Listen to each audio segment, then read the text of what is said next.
मोहनपुर गांव में राम नाम का एक लकड़हारा रहता था। वो अपनी जीविका चलाने के लिए गांव के पास के ही जंगल से रोज लकड़ियां चुनता और उन्हें बेचकर कुछ पैसे कमा लेता था। इसी तरह उसका गुजारा चल रहा था। कुछ दिनों के बाद राम की शादी हो गई।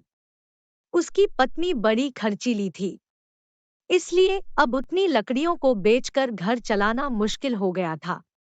ऊपर से राम की पत्नी कभी नए कपड़े खरीदने के लिए तो कभी किसी दूसरी चीजों के लिए राम से बार बार पैसे मांगती थी। अगर पैसे न मिले तो रूठ जाती।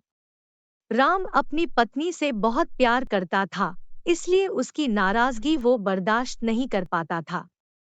रामलाल ने ठान लिया कि वो अब ज्यादा लकड़ियां इकट्ठा करके बेचेगा, ताकि उसकी पत्नी को रोज रोज पैसों की कमी न हो। पत्नी की इच्छा पूरी करने के लिए आज राम घने जंगल तक चला गया और बहुत सारी लकड़ियां चुनकर बाजार में बेच दी।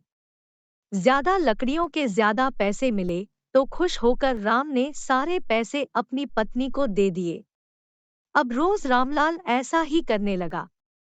देखते ही देखते उसके मन में लालच इतना बढ़ गया कि उसने धीरे धीरे पेड़ काटना भी शुरू कर दिया। पेड़ काटने से और ज्यादा लकड़ियां हो जाती थी और उसे अधिक दाम मिलने लगे। लकड़हारा हर हफ्ते एक पेड़ काटता और लकड़ियां बेचकर मिलने वाले पैसों से अपनी पत्नी के शौक पूरे करता। अब पैसे ज्यादा आ रहे थे तो घर भी अच्छे से चल रहा था।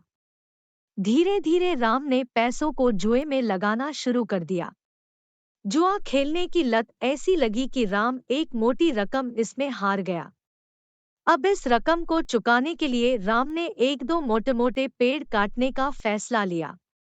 जैसे ही राम ने जंगल में जाकर अपनी कुल्हाड़ी को एक बड़े से पेड़ पर चलाने की कोशिश की तो उस पर पेड़ की टहनी ने हमला कर दिया। राम चौंक गया। राम कुछ समझ नहीं पाया कि यह सब क्या हो रहा है। तभी पेड़ से आवाज आई, मूर्ख, तू अपने लालच के चक्कर में मुझे काट रहा है। तू सारे पैसे जुए में लुटा देता है और फिर पैसे लौटाने के लिए पेड़ काटने आ जाता है।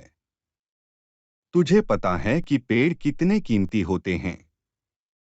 हमारे अंदर भी जान बसती है और हम तुम इंसानों को जीने के लिए हवा, धूप में छाया और भूख को शांत करने के लिए फल देते हैं।